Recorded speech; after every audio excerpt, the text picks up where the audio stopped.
Hello मेरे प्यारे बच्चों, कैसे हैं आप सब। मैं उम्मीद कर रहा हूं बहुत अच्छे होंगे और अपनी पढ़ाई में मस्त होंगे।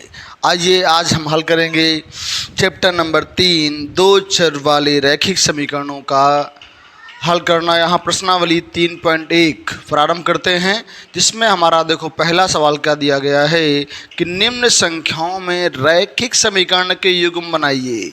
क्या करना है, मुझे समीकरण के युग्म बनाना है और उन्हें ग्राफीय विधि से हल कीजिए। ग्राफीय विधि से इनको हल करना है और समीकरण बनाना है।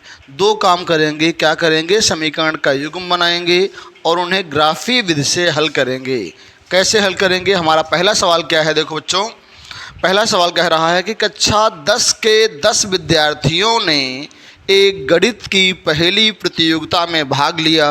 यदि लड़कियों की संख्या लड़कों की संख्या से 4 अधिक हो तो प्रतियोगिता में भाग लिए जाने वाले लड़कों और लड़कियों की संख्या ज्ञात करो। हमें क्या निकालना है, हमें निकालना है लड़कों की संख्या और लड़कियों की संख्या ना। क्या निकालना है बच्चों, लड़कों और लड़कियों की संख्या ज्ञात करना है। जैसा कि हम जानते हैं, जो हमें ना पता हो उसे हम मान लेते हैं। तो हमें क्या नहीं पता है, लड़कों की संख्या नहीं पता है और लड़कियों की संख्या नहीं पता है। तो हम मान लें कि लड़के कितने हैं, x के हैं, और लड़कियां कितनी हैं, y हैं। चलो प्रश्नावली 3.1 ना, इसमें हम मान लेते हैं कि लड़कों की संख्या, क्या मानेंगे मेरे बच्चों, लड़कों की संख्या, लड़कों की संख्या बराबर मैंने माना x। क्या माना मैंने कि लड़कों की संख्या जो है वो कितनी है, x। चलो मैंने मान लिया कि कितने लड़के हैं, x हैं। अब क्या मानेंगे, लड़कियों की संख्या। क्या मानेंगे मेरे बच्चों, लड़कियों की संख्या। अब लड़कियां हम मान लेते हैं y हैं। आपके प्रश्न में कहा है कि सारे बच्चे कितने हैं, 10 हैं। कुल बच्चे कितने हैं मेरे बच्चों, 10 हैं। अर्थात लड़के यानी x और लड़कियां यानी y दोनों मिला के संख्या कितनी हो गई, 10। ये बन गई भैया मेरे पहली समीकरण। ठीक, ये हमारी पहली शर्त है। उसने कहा था कितने, दोनों मिला के कितने हैं, 10 हैं। तो लड़के और लड़कियां मिलाया 10 हो गया। अब बच्चों दूसरी शर्त क्या है, देखो दूसरी शर्त मेरे बच्चों क्या है, दूसरी शर्त हमारी ये है, देखिए यहाँ कि लड़कियों की संख्या लड़कों से 4 अधिक है, लड़कियां जो हैं वो 4 ज़्यादा हैं। देखो बच्चों, ये मैंने माना है लड़कियां हैं y, और इधर मैंने क्या माना है, x क्या है, लड़के हैं। अब कहा है लड़कियां ज़्यादा हैं 4, यानी y 4 ज़्यादा है। इसका मतलब x जो है वो 4 कम होगा ना, ये 4 कम है यहाँ। x का मतलब लड़के लड़के 4 कम हैं। अगर लड़के 4 और आ जाएं तो दोनों क्या हो जाएंगे, बराबर हो जाएंगे। ये बात तो बिल्कुल क्लियर हो गई होगी आपके। अब हम क्या करेंगे, इसका पक्षांतर करेंगे x का इधर, तो ये आएगा इधर, तो x बन जाएगा इस साइड में माइनस का, बराबर कितना हो गया, 4। Equation number 2। बताइए यहाँ तक बिल्कुल क्लियर हो गया। अब मैंने बना लिया है 2 समीकरणें। अब क्या करेंगे, इसको मुझे हल करना है ग्राफीय विधि से। तो सवाल में कहा था कि 2 समीकरणें बनाइए, समीकरण तो बन गई। अब कहा इसको हल कीजिए ग्राफीय विधि से। तो हम क्या करेंगे, देखो ग्राफीय विधि से हम कैसे हल करेंगे। तो समीकरण जो 1 है, क्या करेंगे, देखो यहाँ समीकरण 1 से, समीकरण 1 से हम अगर y का मान निकालें, y को इधर रोक लेते हैं, तो इधर कितना है, 10 है। ये x को उधर भेजेंगे, माइनस का हो जाएगा x। ये बात तो क्लियर है। ठीक, यहाँ तक तो क्लियर हो गया ना। अब देखो हम बनाएंगे इसके लिए एक टेबल, किसके लिए, समीकरण 1 के लिए। ये हम बना देते हैं समीकरण 1 के लिए एक टेबल। चलो भाई देखते हैं, यहाँ इसमें हम लिखेंगे x का मान, और समीकरण 1 से y का मान कितना आ गया है, y बराबर 10 माइनस x आया है। अब देखो यहाँ पे हम x का मान रखेंगे अपने तरफ से कोई भी, और y का मान निकल जाएगा। x का मान मान लो अगर रखते हैं हम 1, तो यहाँ 1 करोगे 10 माइनस 1 क्या हो जाएगा, 9 आ जाएगा। ऐसे ही अगर x का मान 2 कर दें तो यहाँ 2 करोगे कितना मिलेगा, 8 मिलेगा। ऐसे ही अगर x की जगह 3 कर दिया जाए तो यहाँ कितना होगा, यहाँ भी 3 होगा, 10 माइनस 3 कितना आएगा, 7 आ जाएगा। ये टेबल बन गई समीकरण 1 से। ऐसे ही मेरे बच्चों अगर हम देखें समीकरण 2 से, ठीक, समीकरण 2 हमारी कौन है, ये है ना। यहाँ अगर यहाँ y का मान निकालोगे तो कितना आएगा, उधर 4 है, इधर जाएगा प्लस का बनेगा ना, यानी क्या हो जाएगा, y बराबर हो जाएगा 4 और प्लस का x। ठीक, ये हो गया। अगर यहाँ से y का मान निकालें तो 4 इधर है, ये इधर जाएगा प्लस का होगा, तो क्या आएगा, y बराबर 4 प्लस x ना। तो हम बनाएंगे एक टेबल दूसरी और इसमें भी करेंगे, ये हमने x मान लिया और समीकरण 2 से y का मान कितना आया, 4 प्लस x। अब हम मान पुट करेंगे यहाँ, यहाँ हमने रखा 1, तो यहाँ भी रखोगे 1 क्या आएगा, 5 आ जाएगा। यहाँ रखोगे 2 तो यहाँ भी 2 करोगे कितना आएगा, 2 अगर 2 यहाँ पर रखें 6 आ जाएगा। ठीक, अगर यहाँ पे हम 3 कर देते हैं तो यहाँ कितना आएगा, 4 3 7 आ जाएगा ना।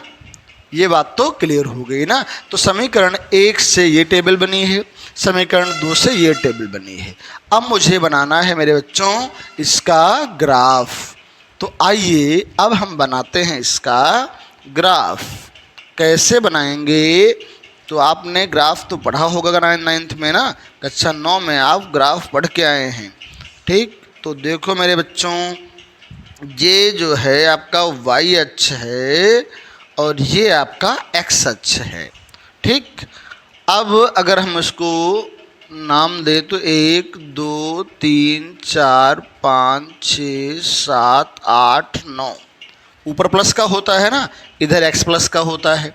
1 2 3 4 5 6 7 8 9, क्योंकि यहाँ जो आपकी टेबल है दोनों, इसमें 9 से बड़ी कोई संख्या नहीं है, इसलिए हम 9 तक मानते हैं। अगर मान लो इसमें बड़ी संख्या होती, 100 होती, 200 होती, तो जो ये कॉलम ये बनाए हैं हम यहाँ पे टिक किए हैं ना, ये जो है हम मान 100 होता तो 10 का 1 मान लेते हैं, 5 का 1 मान लेते हैं ना, तो ऐसे हल करते। अब आओ समीकरण पहले 1 को देखते हैं टेबल नंबर 1 से। टेबल नंबर 1 क्या है, देखो x पे मुझे 1 जाना है और y पे 9 जाना है। x पे 1 जाना है प्लस का, तो यानी यहाँ जाएंगे। y पे कितना जाएंगे मेरे बच्चों, 9, इधर यानी यहाँ जाएंगे। 1 इधर है, इधर 9 है, तो ये क्या मिला, 1,9। ऐसे ही देखेंगे दूसरा बिंदु क्या है, 2,8। x पे 2 जाओ, y पे 8 जाएंगे।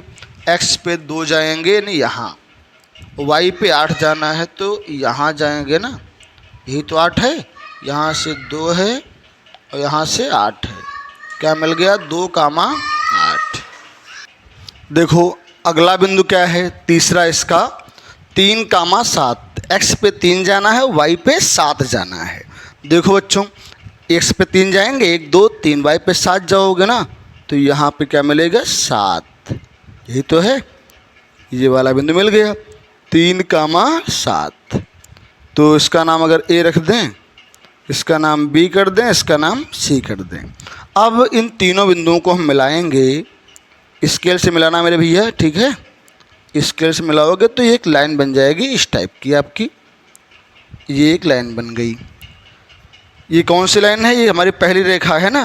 तो पहली हमारी समीकरण क्या थी, x प्लस वाई बराबर 10 ना, ये बन गई। अब हम बनाएंगे दूसरी। अब कौन से बनाएंगे, दूसरी, यानी ये x पे 1 जाओ, y पे 5 जाओ। x पे 1 गए, y पे 5 जाना है, 1 2 3 4 5 ना, तो यहाँ मिल जाएगा ना, x पे 1 1 2 3 4 5, ये मिला 1,5। y पे क्या जाना है, 2,6 ना। देखो यहाँ पे अगला क्या है, x पे जाओ 2, y पे जाओ 6। x पे 2 जाएंगे, y पे 6 जाएंगे ना, तो कहाँ मिलेगा, हल्का सा यहाँ मिल जाएगा ना, 2,6 मिल गया ये। ऐसे ही अगला क्या है, 3,7। तो 3,7 कौन का आपका है, ये यहाँ मिल रहा है ना, ये वाला मिलेगा। 3,7 तो यही है ना, हो चुका है, और 2,6 आपका ये है। ये तीनों बिंदु जो हैं इनको मिला देंगे ऐसे। तो अगर ऐसे मिलाते हैं ये ना, तो यहाँ मिलते हैं। यानी कौन से बिंदु पे मिलते हैं? ये रेखा और ये रेखा दोनों कहाँ कट हो रही हैं? 3,7 पे ना। 3,7 पे दोनों रेखाएं मिल रही हैं, इसलिए इसका जो सलूशन क्या होगा? 3,7 होगा ना। यानी x का मान कितना हो जाएगा? 3। x का मान क्या हो जाएगा? 3 हो जाएगा। और y का मान कितना हो जाएगा?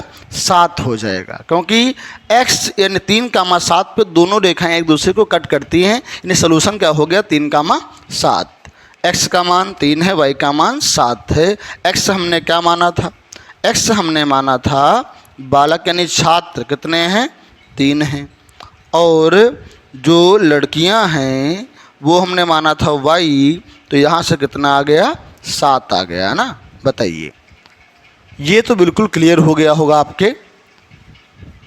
अगर आपके समझ में आ रहा हो तो हमारे चैनल को लाइक कीजिए, सब्सक्राइब कीजिए, जिससे आने वाले नोटिफिकेशन आपको पहले मिले और आप उसका लाभ उठाएं। फिर मिलते हैं कल एक नई वीडियो के साथ में। इसका अगला सवाल उसमें हल करेंगे, उसे भी हम ग्राफी विधि से हल करेंगे। तब तक के लिए नमस्कार।